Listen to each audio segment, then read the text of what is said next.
नमस्कार। आइए सुनते हैं सुभद्रा कुमारी चौहान की लिखी कहानी दुराचारी। पंडित राम सेवक के हाथ से सुमरनी छूटकर गिर पड़ी।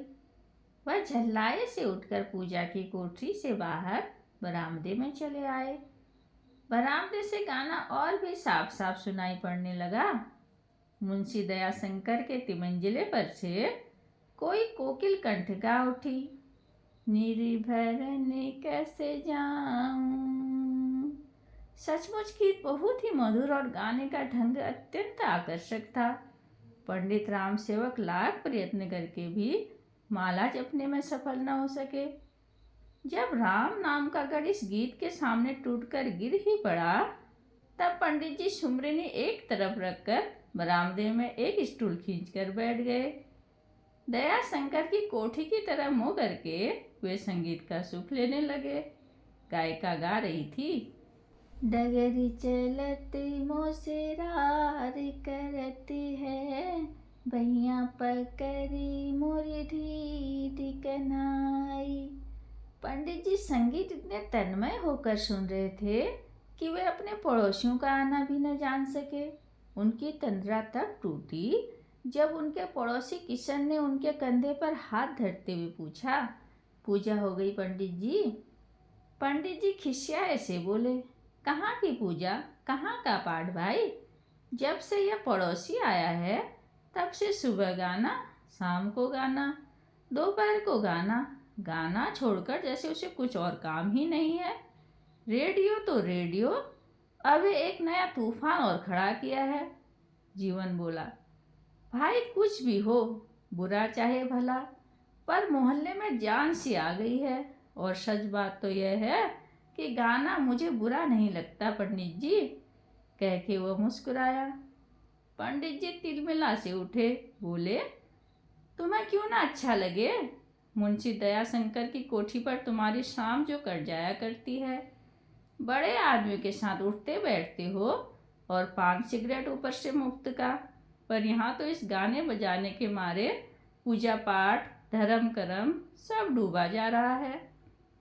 डॉक्टर कामता प्रसाद बोले, अरे भाई, माना कि गाना बजाना बुरा नहीं है, पर सब बात समय पर अच्छी लगती है। हर घड़ी के गाने बजाने से तो भाई मोहल्ला सचमुच बर्बाद हुआ जा रहा है और बच्चे बिगड़े जा रहे हैं। किशन बोला, किसके बच्चे बिगड़े जा रहे हैं डॉक्टर साहब? कोई उदाहरण तो दीजिए। डॉक्टर साहब खींच उठे, बोले, लो, अब तो मुझे क्रॉस एग्जामिन करने लगे। यह जो आज तिमंजले पर वह एक वेश्या बुलाकर गवा रहा है, तो क्या बच्चे देखते नहीं और उन पर उसका कुछ बुरा असर पड़ता ही नहीं? पंडित जी जोर से बोले, पड़ता क्यों नहीं, जरूर बुरा असर पड़ता है। सच कहता हूँ, मेरा बस चले तो ऐसे दुराचारी को गोली से उड़ा दूं। डॉक्टर साहब बोले, मेरे भी मन में यही आता है, पर क्या करूं? अरे भाई, रुपया पैसा है तो जमीन जायदाद खरीद लो, मंदिर बनवा लो, धर्मशाला बनवा दो, कुछ धर्म के नाम पर खर्च करो। यह क्या कि सारा पैसा बस नाच गाने में फूंक दिया जाए। फिर सर को धीमा करके बोले, और भाई, शाम को 8 बजे के बाद तो वह सदा शराब के नशे में रहता है। ऐसा दुराचारी तो कहीं देखा नहीं। उसकी तो छाया भी छूना पाप है। धर्म कर्म से दूर सदा पाप में डूबा रहता है।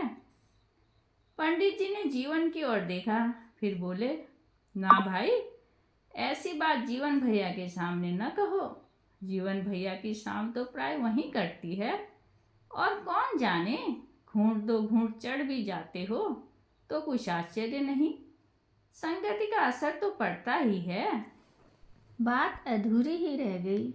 इस समय फटे चीथड़ों में लिपटी हुई एक स्त्री अत्यंत दुर्बल, किसी प्रकार से अपने तन को ढके एक बीमार बच्चे को कंधे से लगाए वहां आ पहुंची।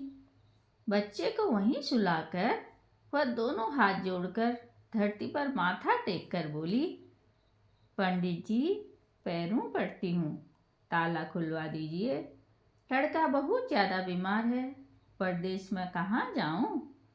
कल परसों तक किराया जरूर दूंगी, आज कहीं कुछ नहीं मिला। पंडित उसे झिड़कते हुए बोले, जब तक किराया नहीं लाएगी ताला नहीं खुलेगा। आजकल करते करते 15 दिन तो हो गए, जा निकल, नहीं तो ठोकर मारकर निकलवा दूंगा। स्त्री फिर गिड़गिड़ाई, लड़का ठंड के मारे मर जाएगा।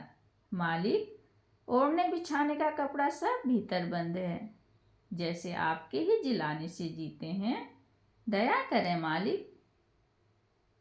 पंडित जी ने उसे एक जोर की झिड़की थी। बोले, जा, अभी निकल जा, तेरा और तेरे बच्चे का मैंने ठेका नहीं लिया है, मरे चाहे जिए, जब तक किराया नहीं लाती कंपाउंड के भीतर पैर मत रखना। स्त्री रोती हुई अपने बीमार बच्चे को उठाकर बाहर चली गई।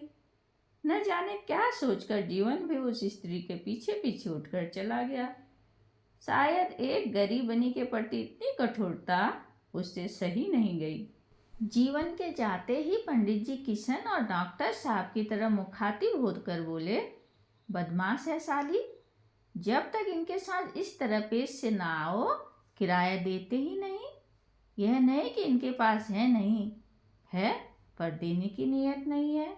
रोज चाय पीती है, दूध शक्कर के लिए पैसे आ जाते हैं, पर किराए के लिए सदा यही रोना रहता है। किशन के अंदर जैसे कुछ दुख सा रहा था, वह कुछ बोला नहीं। डॉक्टर साहब, हाँ, रीवा वाले बदमाश होते हैं, कहकर चुप रह गए। वे भी मकान मालिक थे, किराया वसूली में उन्हें भी अड़चन आती थी और प्राय यही होके रहता था। जब मजदूर अपना ताला बंद करके मजदूरी करने जाते, तब उन गरीब मजदूरों के कमज़ोर तालों पर इन मकान मालिकों के मजबूत ताले पड़ जाते, और जब तक वह मजदूर, फिर वह स्त्री हो या पुरुष, किराए की रकम न लाद को दे दे, मकान मालिक का ताला नहीं खुलता था। फिर वह रकम चाहे वो चोरी करके लावे, चाहे अपने को बेचकर। यदि किसी प्रकार भी किराए की रकम नहीं जुटा पाता था, तो चाहे बरसात हो चाहे सर्दी, उन गरीबों को आसमान की छाया के नीचे ही रहना पड़ता था।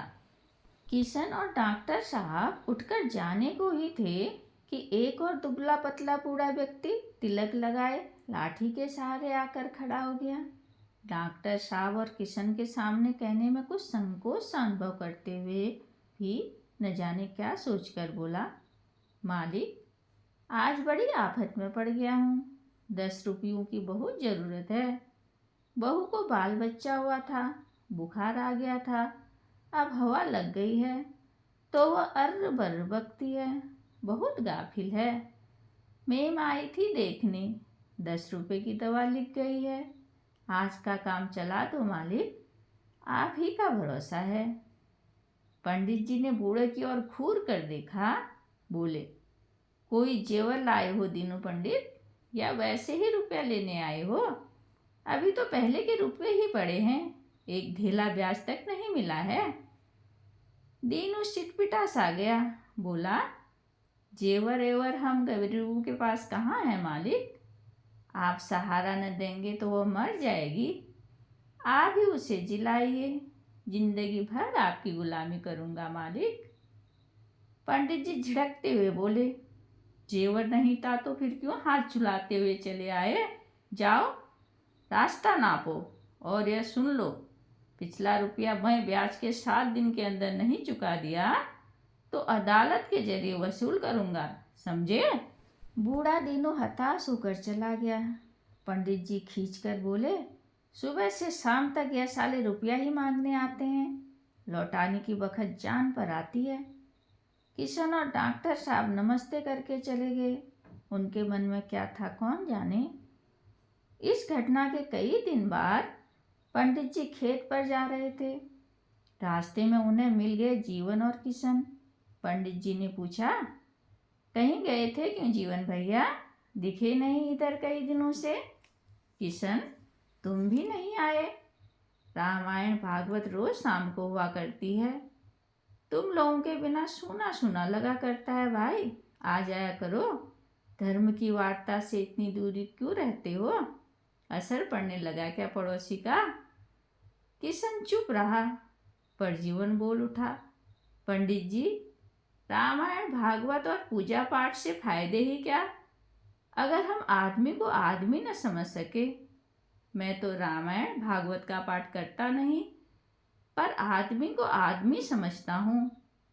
भगवान मंदिरों में नहीं, हम आप और गरीबों में ही हैं।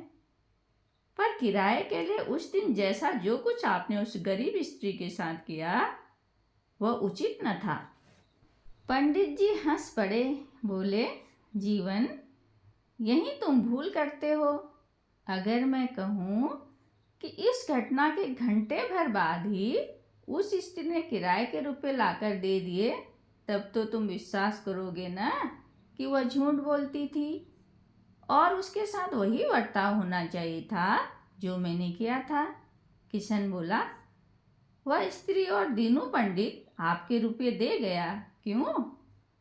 पंडित जी सगर्व बोले, दे कैसे न जाते, मैंने अदालत की जो धमकी दे दी थी, यह सब साले उसी के लायक हैं। जीवन बोला, पर पंडित जी, इन दोनों आफत के मारे गरीबों को उसी दुराचारी दयाशंकर से मैंने रुपये दिलवा दिए थे, और तब कहीं वह कष्ट से छुटकारा पा सके, नहीं तो अब तक धन्यों के बच्चे का और दीनू की बहू का न जाने क्या हाल हुआ होता। शायद दीनू तो अदालत के चक्कर काटता होता और धन्यों बच्चे को दफना चुकी होती, परंतु एक दुराचारी ने उन्हें उबार लिया। मेरी राय में तो आप सरीखे सदाचारियों से यह दुराचारी कहीं अच्छा है। धन्यवाद।